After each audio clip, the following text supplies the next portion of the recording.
my hope is found. He is my light, my strength, my song. This cornerstone, this solid ground, firm through the fiercest drought. Hallelujah. Bwana apewe sifa. Kanisa la nyumbani, Bwana asifiwe. Naomba mkapate viti vyenu kwa nyumbani, na pia wenye wako hapa kanisani pia wapate viti vyenu. Nashukuru sana kwa ukaribisho. Mungu wetu akubariki sana Robert. Mungu akutende mema. Nashukuru Mungu asubuhi njema kwa sababu ya kuwezesha kwa hapa katika madhabahu.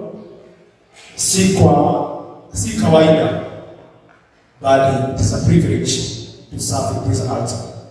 Nashukuru mchungaji wetu siku ya leo ambaye amenipatia nafasi hii ya kuhudumu katika haya madhabahu. Asante sana mtumishi. Amen. Pia nataka kushukuru viongozi wote wa kanisa kwa sababu ya nafasi hii ambayo nimepewa kuhudumu katika haya madhabahu. Nakuomba wewe uliye nyumbani unipe tu dakika zako chache nikaweze kuleta neno la Mungu na utabarikiwa katika jina la Yesu. Asante sana wenye wako hapa pia, naomba pia mkapate nafasi nzuri ya kusikia neno la Mungu. Sunday mbili zilizopita mtumishi wetu alitufundisha kuhusu imani. Nataka tukatembee kwa mtiririko huo ambao tulitajua kuhusu imani, tukafundishwa aina za imani ambazo ni aina tatu. Aina moja ilikuwa ni imani kidogo, na kuna imani kuu na imani iliyokufa. Bwana asifiwe. Haleluya. Amen. Kabla hajaendelea sana, naomba nijitaje. Naitwa Alba Joseph. Mimi ni mzee katika kanisa hili. Bwana asifiwe. Pia alitufundisha hilo neno kutoka Mathayo 15:21, na pia akaendelea kutufundisha wiki iliyofuatia kuhusu what God requires on us. That we should fear Him, we should walk in His ways, we should love Him and serve Him and keep His commandments. Bwana asifiwe. Pia Sunday iliyopita tulikuwa na wakati mzuri sana hapa katika ya madhabahu. Tulikuwa na mtumishi wa Bwana ambaye ni Elder Robert, akatufunza kuhusu vile tunatakiwa kumtegemea Bwana hata kama amekimya. Bwana asifiwe. Na pia siku hiyo ya Sunday ilikuwa Father's Day. Mtumishi wetu pia akatufundisha kuhusu the blessings of the Father. Bwana asifiwe. Na pia akatufunza kuhusu aina ngapi ya baba ambao tuko nao. So siku ya leo nataka kuendelea kwa hiyo mtiririko wa neno la Bwana. Na siku ya leo tunalo topic ambayo inaitwa the word. Bwana asifiwe. Ama neno. The word. Wakati nilikuwa nafanya utafiti kuhusu what is the word, nilijaribu kutafuta utafiti hata kwa uhalisia neno ni nini. Nikapata ya kwamba a word is a group of letters that you write and it has a meaning. Na pia kwa kamusi ikasema kwamba ni umbo la lugha lenye maana ambao limeundwa na herufi kadhaa. Bwana asifiwe. Hiyo ni maana ya waliosoma. Lakini sisi kwetu tuko ule upande mwingine. Tunalo maana nyingine ya neno. Mungu asifiwe. Leo nataka kuleta maana ya neno. Hili maana ya neno limetoka kwa Roho Mtakatifu. Bwana asifiwe. Tunaye mtumishi wa Mungu ambaye anaitwa Yohana. Tuko na Yohana zaidi watatu katika Agano Jipya. Tuko na Yohana ambaye alikuwa ni mbatizaji. Tuko na Yohana ambaye aliandika kitabu cha Marko ambaye anaitwa John Mark. Na unakumbuka kwamba huyu Yohana alikuwa ni kazi ya Barnabas, na ndiye walienda safari na mtumishi Paulo, safari ya kwanza ya Paulo, na wakakasania katika njia ya Karuta. Na ndiye alifanya katika safari ya pili ya Paulo, wakakosa kwenda Barnabas, wakagawanyika, wakaenda na Silas, naye Barnabas na John Mark wakaenda Silas. Bwana asifiwe. Huyu ni Yohana wa pili. Bwana asifiwe. Kuna Yohana mwingine ambaye alikuwa ni mwanafunzi wa Yesu, ambaye alipatiwa maana ya neno kwa sababu alikaa katika kifua cha Yesu. Bwana asifiwe. Huyu alikuwa na siri ya Yesu kwa sababu katika maandishi inasema ya kwamba huyu Yohana ni yule Yesu aliyempenda. The disciple whom Jesus loved. Bwana asifiwe. Alijua siri ya kukaa katika kifua cha Yesu, akapata ufunuo wa Yesu, akapata ufunuo wa pili. Bwana asifiwe. Ni ombi langu siku ya leo na wewe ukaweze kukaa katika kifuani mwa Yesu, kwa sababu ukikaa katika kifuani mwa Yesu utapata siri za mbinguni. Huyu Yohana aliandika kitabu cha Yohana, na huyu Yohana aliandika barua ya Yohana ya kwanza na ya pili, na pia akaandika kitabu cha Ufunuo. Bwana asifiwe. Haya yote aliyapata kwa sababu ya kupata siri, kwa sababu alimkaribia Yesu. Bwana apewe sifa. Haleluya. Sasa hii maana tunaipata katika kitabu cha Yohana wa kwanza moja, na naomba tutolewe katika Amplified Study Bible.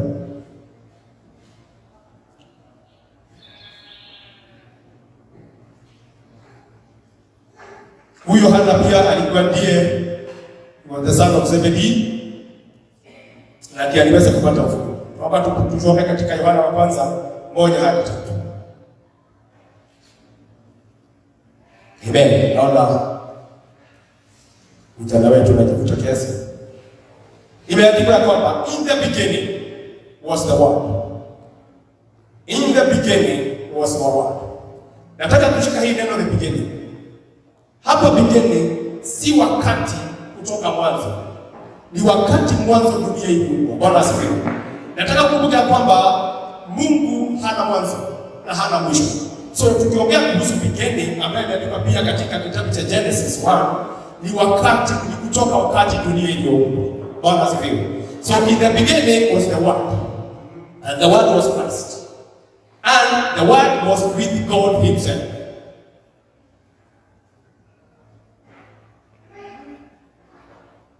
He was present originally with God. Bwana asifiwe. And everything which was created and came to existence through him. Bwana asifiwe. Huyu neno alikuwa ni Mungu. All things were made and came into existence through him, and without him was nothing, not even one thing made that has come to be. Bwana asifiwe. Hallelujah. Tukienda katika kitabu cha Genesis, tunapata ya kwamba Genesis 1,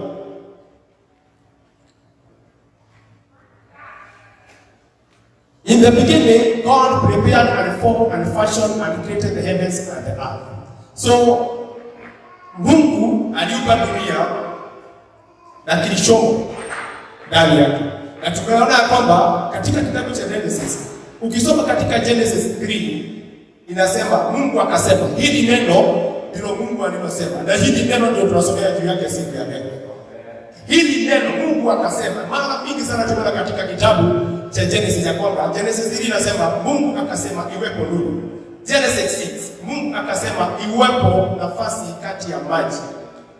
Naye Mungu akasema maji yaliyomo chini ya anga na yakusanyike.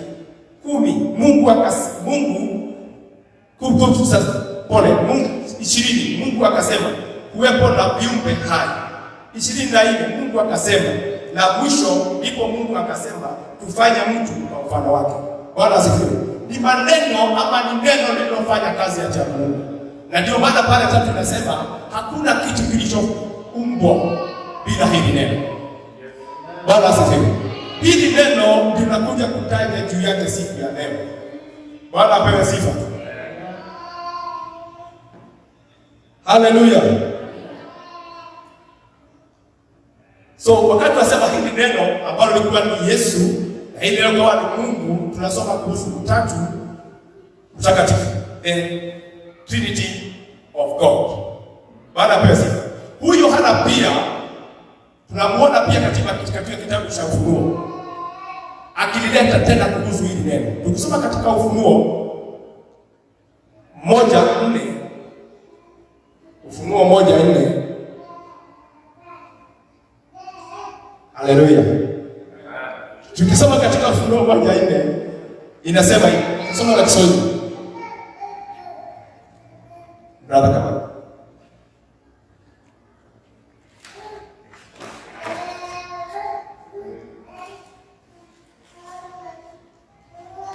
Ufunuo 1:4 inasema hivi.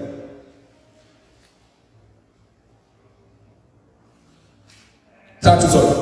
Ufunuo 1:3. Amebarikiwa yeye asomaye maneno ya unabii. Huu ni pia unabii huu, na pia amebarikiwa wale wanaoisikia na kuyatia moyoni yale yaliyoandikwa humo, kwa sababu wakati umekaribia. Baada ya pewa sifa, amebarikiwa yule asomaye hili neno la unabii kwa sauti. Baada ya pewa sifa, amebarikiwa yule alisomaye hili neno. Amebarikiwa yule alisikia hili neno. Amebarikiwa yule ambaye hutenda kulingana na vile neno limesema. Baada ya pewa sifa. Haleluya. Umebarikiwa wewe ambao unasikia hili neno siku ya leo. Bwana apewe sifa. Hili neno lina uwezo na lina nguvu. Umebarikiwa wewe unalosikiza. Umebarikiwa wewe unayotenda kulingana na vile neno linavyosema. Bwana apewe sifa. Haleluya. Na hili neno ni neno gani? Ni neno la Mungu. Amen. Hili neno ni neno la Mungu. Neno la Mungu nalo ni nini? Katika kitabu cha Hebrews 4:12. Wachunguzi zetu zinakwamba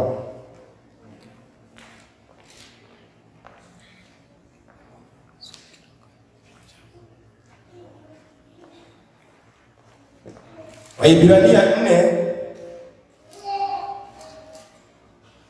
4:12. Kwa maana neno la Mungu ni hai,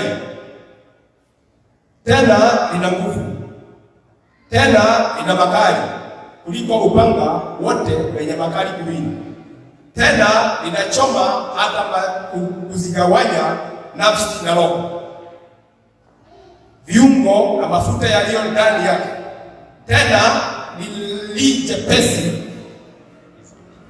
kuyatambua mawazo na makusudi ya moyo, wala hakuna kiumbe chochote kilichofichika machoni pa Mungu. Bwana asifiwe.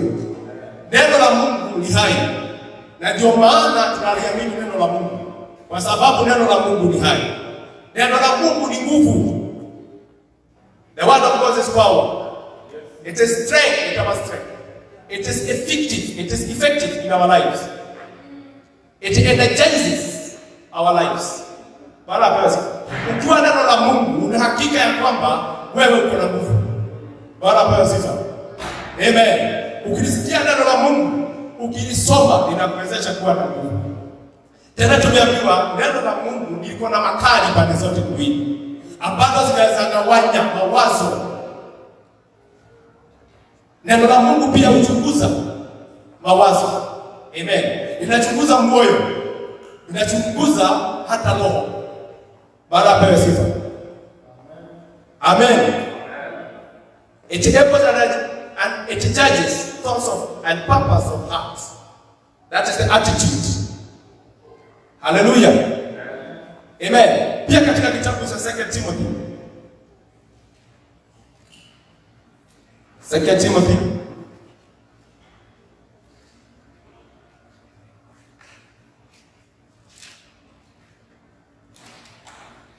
3 kuanzia 16.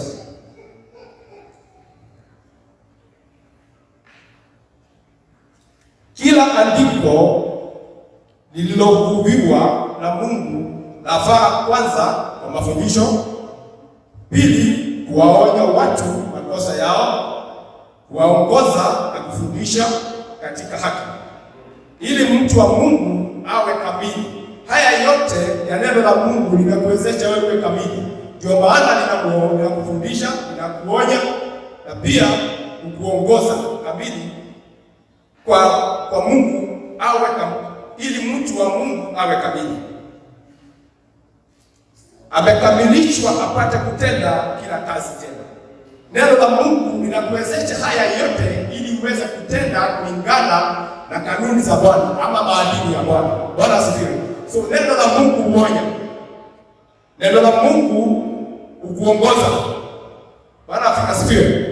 The word of God instructs, it convicts, it corrects errors, it gives you discipline, and it trains in righteousness. Hallelujah. Haya yote ni maneno ya Mungu. Bwana asifiwe sifa. Pia tunasoma katika kitabu cha Psalms 119. Psalms 119. Hapo 130.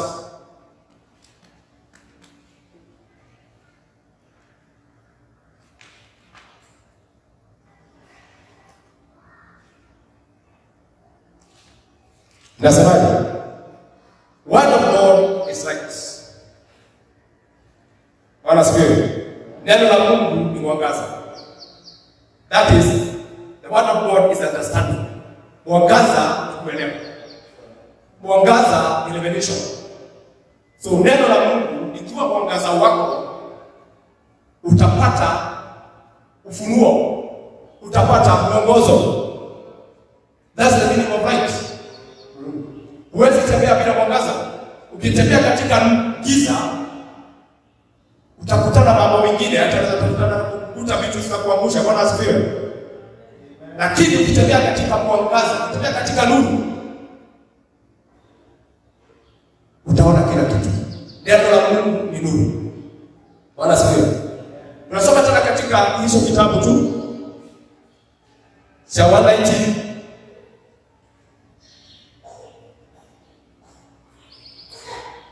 Ya kwamba pia neno la Mungu ni taa. Neno la Mungu ni taa katika mbinguni mwako. Wakati neno la Mungu liko taa katika mbinguni mwako, ni mwongozo hata kwa mawazo yako. We are making choices. Mungu ni taa. Bwana asifiwe. When you are making the judgments, Mungu ni taa. So neno la Mungu ni taa katika mbinguni mwako. Pia neno la Mungu ni hekima. Amen. Proverbs 2:6. The word of God is wisdom. Wisdom is from God, and in every word He speaks is filled of revelation. Amen. The revelation comforts. When you get the revelation, you can be able to comfort. Ukiwa na wisdom, Bwana asifiwe. Ukiwa umeokoka na uko na hekima ya Mungu, haleluya, utaweza kushauri wenzako. You will comfort them.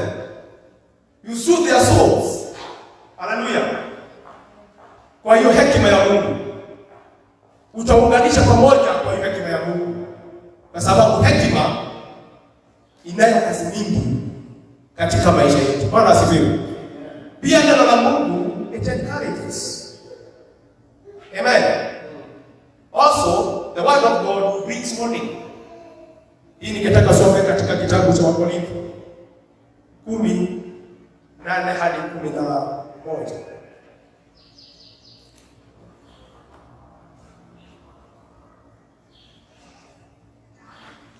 Wakorintho wa kwanza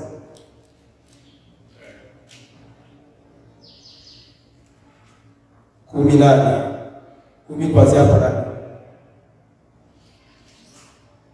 Wala tusifanye uzinzi kama baadhi yao walivyofanya, wakafa watu 23,000 kwa siku moja, wala tusimjaribu Bwana kama baadhi yao walivyofanya wakafa kwa kuumwa na nyoka.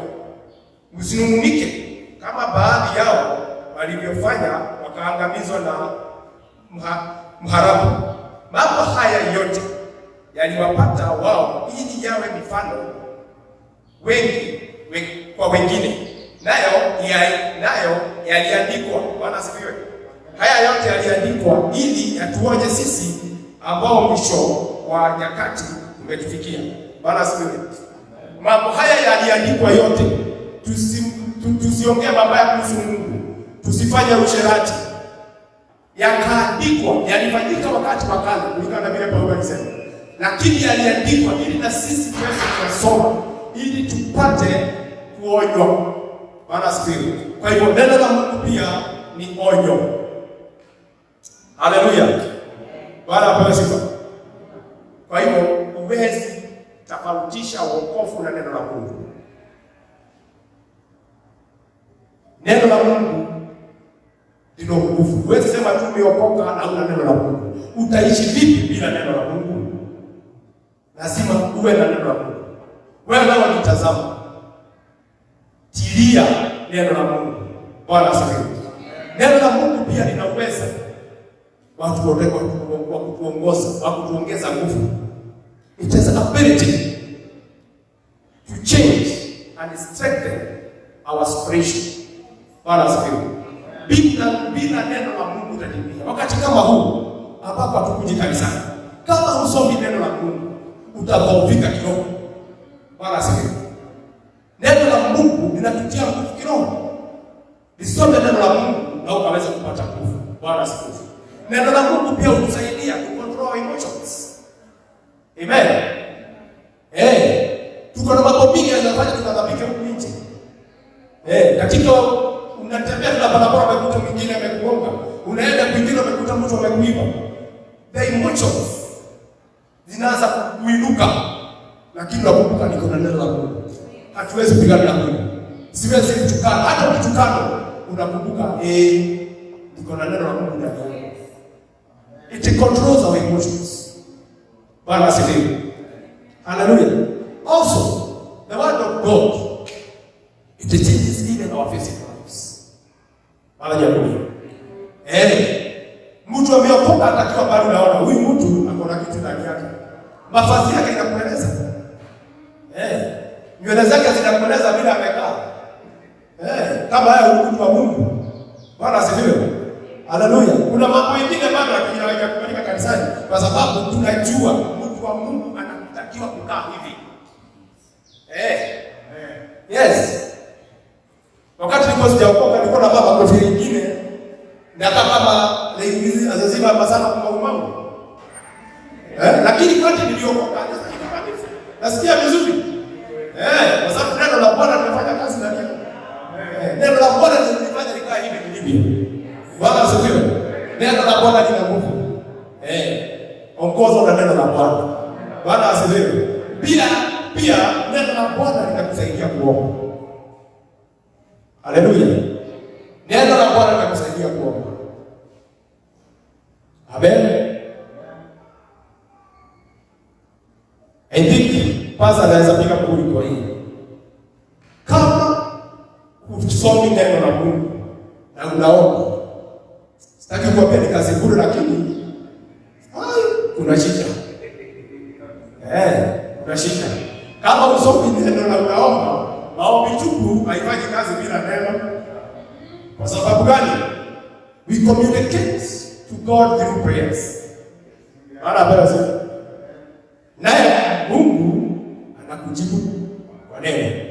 So kama uombi na huna neno, sijui unapata majibu yako aje ama usomi neno. Why? Kama wewe ni mgonjwa na umeomba Mungu ataka uponyaji, enda kwa Biblia. Utalisoma hilo neno. Kwamba nitawaponya magonjwa yenu yote. Kama usomi neno, utalipata wapi hilo jibu? So Mungu, neno ni Mungu. Na Mungu hutujibu kutoka kwa neno. So usome neno la Mungu. Bwana asifiwe. Haleluya. Tena neno linatusaidia kuwa watendaji. Haleluya. Tutohorokete, tunaokoka na tunaokoka kweli, lakini kama hatufanyi vile neno linasema, kama vile tumesoma kutoka kitabu cha Ufunuo, ndio tuko na shida pia. Ni usome neno na uitende. Neno hukusaidia kutenda. Tuliona vile ndugu yetu Paulo alivyotenda. Nilikuwa naambia mchungaji wetu siku nyingine, nilikuwa nikifikiria ati Paulo alitembea mimi kama around the valley. Lakini wakati nilienda kwa map, nilikuja kushtuka sana. Alikuwa anaenda continent. Nikashtuka kuona vile huyu ndugu yetu alifanya kazi. Na sisi hapa ligi hii yetu na tauni hii hatujafaulu kuikonga. Mungu atusaidie. Bwana asifiwe. We must be the doers of the word. Hallelujah. Bwana asifiwe. Amen. Baada ya hapo sasa tuende kwa the benefits of the word. The benefit of the word. Tusome katika kitabu cha Luka 7. Tuone faida za neno la Mungu. Naomba mnielewe kukaa tu hapa nyuma ya madhabahu na pia kusoma vitabu vingi na pia kuongea kwa haraka. Maana asifiwe. Naomba mnielewe, hiyo ni tabia yangu. Kitabu cha Luka 7 tutaanzia hapo 2. Mtumishi wa jemedari mmoja wa Kirumi ambaye bwana wake alimdhamini sana alikuwa mgonjwa sana, karibu ya kufa. Jemedari huyo aliposikia habari za Yesu aliwatuma wazee wa Kiyahudi kwake, wakamuomba aje kumponya mtumishi huyo jemedari wa jemedari. Wale wazee walipofika kwa Yesu wakamsihi sana amsaidie yule jemedari, akisema, mtu huyu anastahili wewe kumfanyia jambo hili, kwa sababu analipenda taifa letu, tena ametutengenezea sinagogi. Hivyo Yesu akaongozana nao, lakini alipokuwa hayuko mbali na nyumba yule jemedari, akatuma rafiki zake kumwambia Yesu, Bwana, usijisumbue, kwani mimi sistahili wewe kuingia chini ya dari yangu. Ndio maana sikujiona ninastahili hata kuwa kwako, lakini sema neno tu, naye mtumishi wangu atapona. Bwana asifiwe. Wakati nisoma hili neno nilijua na huzuni. Ndio huyu jemedari alikuwa na mtu wake ambaye alikuwa ni mgonjwa. Nataka kusema kwamba one benefit ya neno la Mungu ni kwamba uponye. Bwana asifiwe. Lakini wakati kwa nikisoma hili neno, huyu jemedari aliamini na akamwambia Yesu, hakuna haja ya kuja kwangu, tuma neno na mtumishi wako atapona. Huyu mtu wako atapona. Lakini nilipokuwa nikisoma hapa, nilijiuliza maswali kadhaa. Ndio huyu jemedari afanyiwe haya, aliwatuma wazee waende kwa Yesu. Nao wazee wakaenda kwa Yesu wakamwambia, huyu jemedari inastahili kumfanyia hivi kwa sababu ya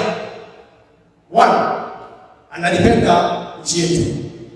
Ya pili, anatujengea sinagogi. Kama Yesu atatenda jambo kwako, inaonekana kuna kitu.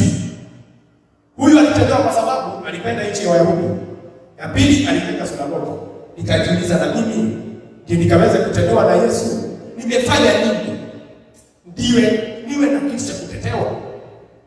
Wewe unanisikiza siku ya leo, ni vizuri ujue wokovu si kukaa chini. Ujue wokovu ni kufanya kazi. Huyu alitendewa kwa sababu alifanyia wengine kazi, na wakaenda kwa Yesu wakiona jinsi una ujasiri mkubwa wa kumwambia Yesu, huyu anastahili kufanya kufanyiwa hivyo. Anastahili kwa sababu ya alipenda nchi yetu hata kama si Myahudi. Na pili, anatujengea sinagogi. Nikajiuliza, Mungu wangu, nisaidie na mimi kutenda kitu, na mimi ndio na kitu cha kusimamisha. Nikakumbuka dunia tupita alipokuwa anaombea Tabitha. Wamama walishuka mafuta na juu ambayo Tabitha alikuwa anacho. Wakamwambia hata huyu ako na haki ya kutetewa kwa sababu alifanya jambo. Katika kitabu cha Acts, Matendo ya Mitume 10, Peter alituma kwa Cornelius kwa sababu ndiye alikuwa amekuza moyo wa Mungu. Wewe ndio neno litaweza kukufikia kwa hayo mahitaji yako. Umelifanya nini ndio uweze kufanyiwa kitu? Pengine tunajua ya kwamba yalifanyika miujiza. Mungu alifanya, Yesu alifanya miujiza ya uponyaji. Alifanya miujiza mingine ili neno liweze kutimilika. Bwana asifiwe. Alifanya mingine ndio watu waweze kuamini kweli anatenda. Na kweli yeye ni mtoto wa Mungu. Lakini ni vizuri kujiuliza, wewe utatendewa nini? Bwana asifiwe. Nini tutakachoinua juu? Hapo utatetewa kwa sababu gani? Mungu atusaidie. Amen. Haleluya. So neno la Mungu ni uponyaji. Na pili ni kwamba maombi hujibiwa katika neno la Mungu. Tusome katika kitabu cha Yohana 15:7. Haleluya. Bwana asifiwe. Nimwambia maandiko ni mingi kiasi. 7 inasema, ninyi mkikaa ndani yangu na maneno yangu yakikaa ndani yenu, ombeni lolote mtakalo nanyi mtatendewa. Bwana asifiwe. Afanyeni mambo mtatendewa mambo mtakayoomba mbele za Mungu. Mkikaa ndani ya Yesu na neno la Mungu likae ndani yenu. Bwana asifiwe. So majibu ya maombi yenu yatajibiwa mkisikia neno la Mungu. Bwana asifiwe. Neno la Mungu pia ni ukombozi. Kusoma katika kitabu cha Romans 1:5-6. Warumi 1:5-6. It is by salvation by the word you receive the salvation. Pia you receive the growth through the word of God. That is 1 Peter 2.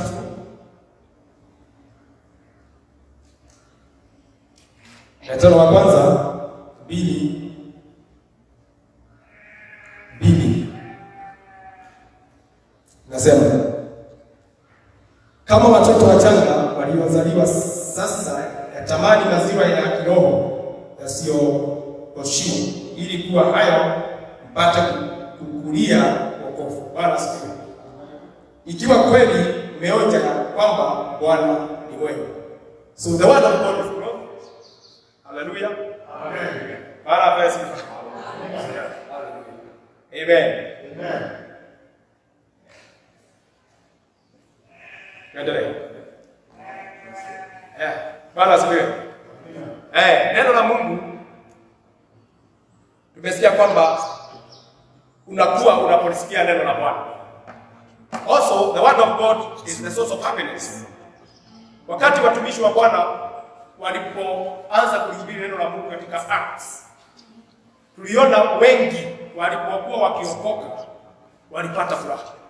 Njia moja ya kupata furaha ni kupokea neno la Mungu. So neno la Mungu ni furaha. Bwana apewe sifa. Haleluya. Pia neno la Mungu it comforts. Wakati unasikia wewe umelindwa na pande zote na neno la Mungu, unakaa starehe ukijua kwamba in case of anything, God will pray and he will answer. Kwa sababu umeelewa na neno la Bwana. So neno la Bwana it comforts. It comforts you. Bwana asifiwe. Haleluya. Then the other thing is, how do you receive the word of God? Unalipataje neno la Mungu? Unalipata neno la Mungu kupitia kulisoma neno. Bwana ni awosho. Unalipata neno la Mungu kwa kulisoma hilo neno. Hii Biblia ni neno la Mungu. Mungu alitumia manabii wake wa zamani. Alitumia watu ambao aliteulia yeye mwenyewe. Alitumia akina Musa alitumia akina Daudi, alitumia akina Solomon, alitumia akina Paulo.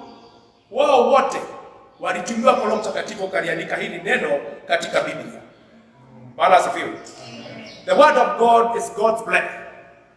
So unapolisoma hili neno la Mungu ambalo ndio Biblia, Biblia ni neno la Mungu.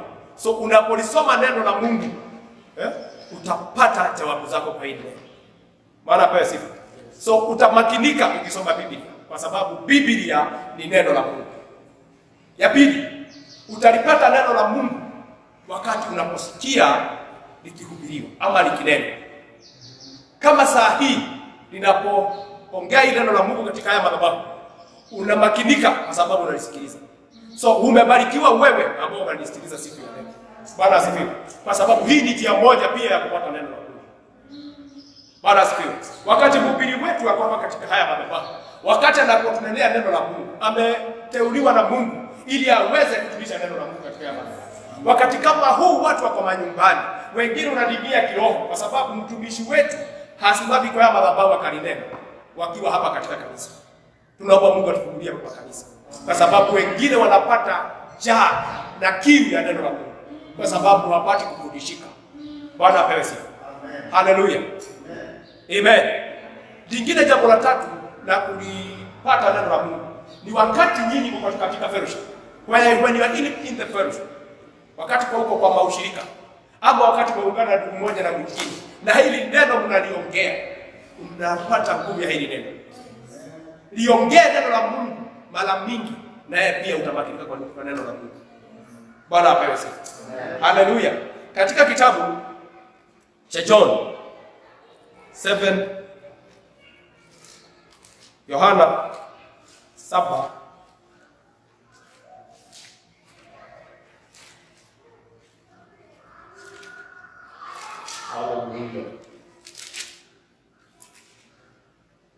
Yohana 7 mstari wa 37.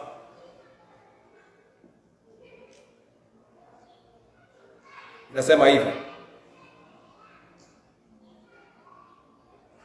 John 7:37 says, ninajua ya kuwa ninyi ni wazao wa Abrahamu, lakini mnatafuta wasaa wa kuniua. Bwana asema kwa sifa. Hii kimekaza kile kinasema, he who believes in me, as the scripture say, out of his heart shall flow rivers of the living water. Amen. Mwenye ananiamini mimi, ndani yake, na kuamini ni neno, ndani yake atapata mito. Yesu alikuwa anasema hivi wakati alikuwa anaongea kuhusu Roho Mtakatifu. Atakapokuwa anawajia. Maana apewe sifa. So it shall flow rivers of the living water. Ukilisikia hili neno, litaweka kisima ndani ya moyo wako. Na hili neno, when it overflows, itatoa springs of the living water. Na hii maji ambayo itatoka ndani yako, na yeye ndiye Roho Mtakatifu wa Mungu, utaweza kufikia wengine na utahubiri hili neno. Bwana apewe sifa. Haleluya. Paulo naye alimwambia Timotheo katika Timotheo 4:2-3 ya kwamba lihubiri hili neno in and out of season. Lihubiri hili neno wewe Timotheo in and out of season. Na pia ukaifanya kwa agency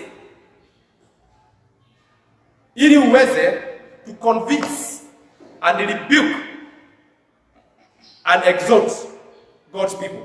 Na ulifanya kwa wepesi sana, ulifanya kwa haraka sana, urgently. Kwa sababu wakati unaisha. Ukijua ya kwamba lazima uwe mnyenyekevu, uvumilie wakati unalofundisha. Bwana apewe sifa. Ni jukumu lako hata wewe. Wakati umelipata hili neno, utajawa na Roho Mtakatifu. You have an access in you ambaye ikitoa hiyo mito kuhubiria wengine wakalipata hili neno. Bwana apewe sifa. Our former elder Chris alituambia hivi. Ukihubiria mtu mmoja kwa mwaka mmoja na aokoke, after 1 year ikiwa hili kanisa la watu 400, utakuwa watu 800. Bwana apewe sifa. Hao watu 800 wakihubiria mtu mmoja kupomoka na aokoke, After 2 years tutakuwa watu 1,600. So wewe umelegea katika hali yako kama ulihubiri hili neno. Lihubiri hili neno ukamake sure mtu ameokoka. Na ndio ukaweza kumchukua na kumnasa kutoka kwa shetani. Na hilo ndilo neno ambalo Mungu anataka ulifanye.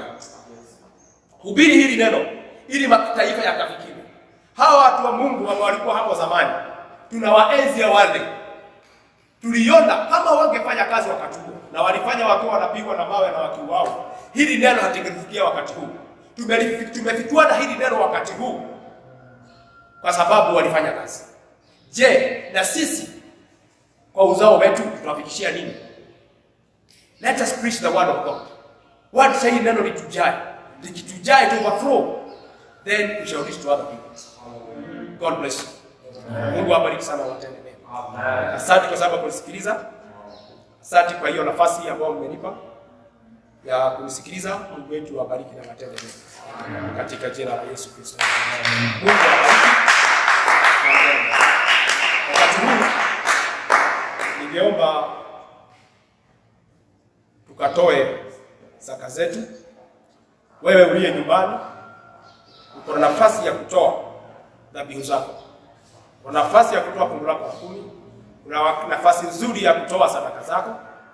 Uko na namba ya secretary, uko na namba ya treasurer wetu, uko na namba ya mtumishi wa Mungu, na pia kanisani kunaye ambaye ako kanisani throughout from Monday to Friday. So umekaribishwa wewe ulete dhabihu zako. Si kusema dhabihu hazipokelewi, la, zinapokelewa. Mtumishi wa Mungu pia kwa ofisi kila wakati kuja kwa ofisi kuta mtumishi wa Mungu. Kama unalo jambo linakusumbua, kama unao matatizo ambayo uko naye, kuja kwa ofisi ya mchungaji. Ako hapa kila wakati ili aweze kukuhudumia. Ameteuliwa na Mungu kufanya hiyo kazi kwa sababu yake. Na yeye amejitolea kwa sababu ya hiyo.